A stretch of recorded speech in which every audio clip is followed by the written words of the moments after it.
14, जिसका क्या नेम है? जिसका नेम है श्रवण नगरी की शेर। श्रवण नगरी की शेर। क्या पढ़ेंगे? श्रवण नगरी की शेर, जैसलमेर।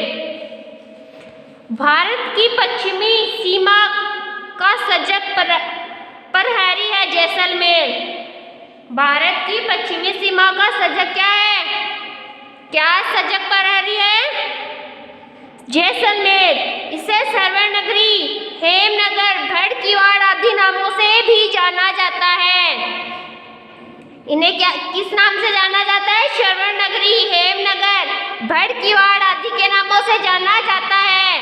रेतीले धोरों ने जीवन को दुर्गम बना रखा है। रेतीले धोरों ने क्या बना रखा है? जीवन को दुर्गम बना रखा है। लेकिन यहाँ की सुंदरता देख लोग दांतों तले अंगुली दबा लेते हैं। क्या कर लेते हैं? दांतों तले अंगुली दबा लेते हैं। हमने सुना था जिस प्रकार लाखों लोगों के अंगूठे पर बनी रेखाएं मेल नहीं खाती, जिस प्रकार लाखों लोगों के अंगूठे पर बनी रेखाएं मेल नहीं खाती, वैसे ही यह श्रवण नगरी विश्व के किसी शहर से मेल नहीं खाती। इतनी सारी बातें सुनने के बाद हमारी पूरी 5वीं कक्षा के विद्यार्थियों ने घूमने का निर्णय किया। सर्दी की छुट्टियों में हिंदी के अध्यापक संदीप जी के साथ हम जैसलमेर के लिए रवाना हुए। बीकानेर से रेल रात में चली। बरकत, मुरली, रोनित, किशोरी और हम सभी हंसी खुशी मजाक करते सो गए। अब हम देखते हैं इस पैराग्राफ के शब्दार्थ। सजग, जागरूक, प्रहरी, पहरेदार, धोरो, रेत के टीलों, दुर्गम, कठिन, मुश्किल, दांतों तले अंगुली दबाना, आश्चर्यचकित होना, मेल, समानता, निर्णय, फैसला, रवाना, जाना। अब हम देखते हैं इस पैराग्राफ के क्वेश्चन आंसर। जैसलमेर को किन किन नामों से जाना जाता है? इसे श्रवण नगरी, हेमनगरी, भड़कीवाड़ आदि नामों से जाना जाता है। जैसलमेर की सीमा का प्रहरी है। भारत की पश्चिमी सीमा का प्रहरी है। विश्व में सबसे बेजोड़ शहर कौन सा है? जैसलमेर। उपयुक्त गद्यांश का उचित शीर्षक लिखिए। श्रवण नगरी, जैसलमेर। अब हम क्या पढ़ते हैं? अगला पैराग्राफ पढ़ते हैं। सुबह जैसलमेर के करीब पहुंचे तो देखा सूरज की किरणें जैसलमेर दुर्ग के पाषाण कणों को चमका रही है। सुबह जैसलमेर के करीब पहुंचे तो देखा सूरज की किरणें जैसलमेर दुर्ग के पाषाण कणों को चमका रही है। जैसलमेर पहुंचे, होटल में ठहरे, तैयार होकर घूमने निकले। सबसे पहले किले को देखना तय हुआ। सबसे पहले किसको देखना तय हुआ? किले को देखना।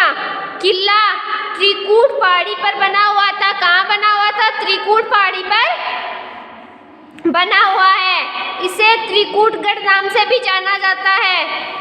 महारावल राव जैसल ने इसका निर्माण करवाया। हम प्रथम पोल अखे फॉल से होते हुए दुर्ग के ऊपर पहुंचे। किले की सड़क भी पत्थरों की बनी हुई है। वहाँ हमने रंग महल, मोती महल, जैन मंदिर देखे। लक्ष्मीनाथ जी के दर्शन भी किए। इनके पत्थरों पर कलात्मक खुदाई वाली देव देवताओं की प्रतिमाएं बनी हुई है। दुर्ग के चारों ओर 99 बुर्ज है। ये बुर्ज दुर्ग को मजबूती प्रदान करते हैं। इस हवेलियों व झरोखों की नगरी भी कहते हैं। इसे क्या कहते हैं? हवेलियों व झरोखों की नगरी भी कहते हैं। यहाँ पटुओं की हवेली, नथमल की हवेली, सालन सिंह की हवेली आदि दर्शनीय हवेलियाँ हैं। इनके चरखों पर की गई नक्काशी लाजवाब है। इनका सौंदर्य देख हम आश्चर्यचकित रह गए। अब हम क्या देखते हैं? इसके शब्दार्थ देखते हैं। क्या देखते हैं? इस पैराग्राफ के शब्दार्थ देखते हैं। करीब, पास, पाषाण, पत्थर, पोल, दरवाजा, कलात्मक, सुंदरता युक्त, प्रतिमा, मूर्तियाँ, दर्शनीय, देखने योग्य, लाजवाब, अद्वितीय। अब हम देखते हैं इसकी क्वेश्चन आंसर। उपयुक्त गद्यांश का उचित उपयुक्त शीर्षक लिखिए। क्या है इसका शीर्षक? जैसलमेर की सैर। त्रिकुटगढ़ का निर्माण किसने करवाया? त्रिकुटगढ़ का निर्माण महाराज राव जैसल ने कराया था। जैसलमेर किले के दर्शनीय स्थानों के नाम लिखिए। जैसलमेर किले में पोल, बुर्ज, रंग महल, मोती महल व जैन मंदिर दर्शनीय हैं। प्रमुख हवेलियों के नाम लिखिए। पटुओं की हवेली, नथमल की हवेली, सालम सिंह की हवेली आदि दर्शनीय हवेलियां हैं। अगला क्या है पैराग्राफ? हवेलियां देखने के बाद हम गड़ीसर गए। यह तालाब सदियों से यहाँ की वांजिदों की प्यास बुझाता है। यहाँ का प्रत्येक पत्थर सौंदर्य बिखेरता नजर आता है। इसी की पाल पर मुक्तेश्वर मंदिर व बगीचियाँ बनी हुई है। दर्शनीय मोहित अनुराग को थकान महसूस होने लगी। हम होटल में जाकर आराम करने लगे। दूसरे दिवस हमने बादल विलास और जौहर विलास देखे। अमरनगर के जैन मंदिर व कुलधरा देखकर हम सब पहुँचे। वहाँ रेत का अथाह समंदर हमें बरबस की अपनी ओर खींचता है। हम सम के धोरों की मखमली रेत पर खूब नाचे गए। वहाँ ऊँट की सवारी ने हम बहुत रोमांचित किया। सूर्यास्त ने अपनी नालिमा बिखेरी और हम जैसलमेर लौट आए। वांसीदो निवासियों बिखेरता फैलाता महसूस अनुभव दिवस दिन था है जिसकी कोई थाह न हो। बरबस जबरदस्ती सूर्यास्त सूर्य छिपना लालिमा लाली। अब हम देखते हैं इसके क्वेश्चन आंसर। गड़ीसर तालाब का वर्णन कीजिए। गड़ीसर तालाब के पत्थरों की नक्काशी दर्शनीय है। इसकी पाल पर मुक्तेश्वर मंदिर व बगीचियाँ बनी है। सदियों से यह तालाब यहाँ के निवासियों की प्यास बुझा रहा है। दूसरे दिन छात्रों ने क्या क्या देखा? छात्र ने दूसरे दिन बादल विलास, जौहर विलास, अमरसागर के जैन मंदिर, कुलधरा व सम के धोरे देखे। सम के धोरों पर छात्रों ने क्या किया? सम के धोरों पर छात्र खूब नाचे गाए। वहाँ ऊँट की सवारी का आनंद भी लिया।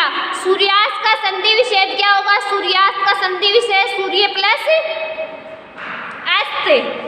अब हम अगला पैराग्राफ देखते हैं। रात में केर सागरी पंचकुटा की सब्जी व दाल बाटी चूरमा का आस्वादन किया। अगले दिवस बड़ा बाग की छतरियाँ और वुड फॉसिल पार्क को देखा। बस का रुख पोखरण की ओर देखा। पोखरण का शक्ति स्थल देखकर सभी का सीना गर्व से फूल गया।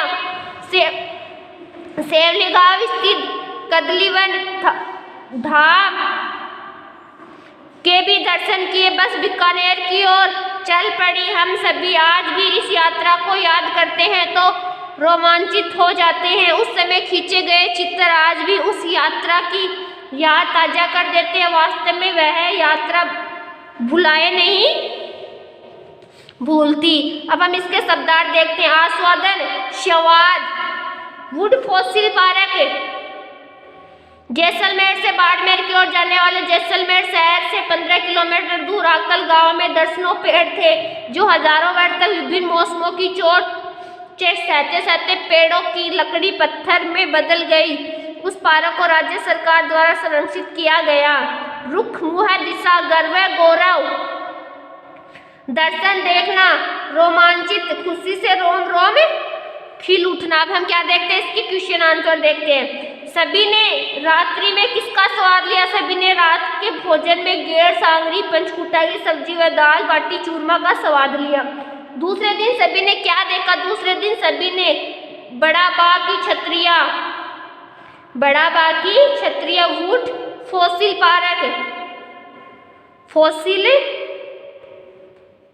पार्क, पोखरण, कदलीवन धाम को देखा। कदलीवन धाम कहाँ स्थित है? सेवली गांव में। उपयुक्त गद्यांश का उचित शीर्षक लिखिए। जैसलमेर की यात्रा। तो आज आपको क्या करना है, इस चैप्टर को अच्छे से पढ़ना और अच्छे से समझना है। क्या करना है, इस चैप्टर को अच्छे से पढ़ना और अच्छे से समझना है। ओके ओके बच्चों, आज के लिए इतना ही काफ़ी है, कल हम पढ़ेंगे next topic. Okay thank you बच्चों। आज आपको क्या करना है, इस चैप्टर को अच्छे से पढ़ना और अच्छे से समझना है। ओके थैंक यू बच्चों।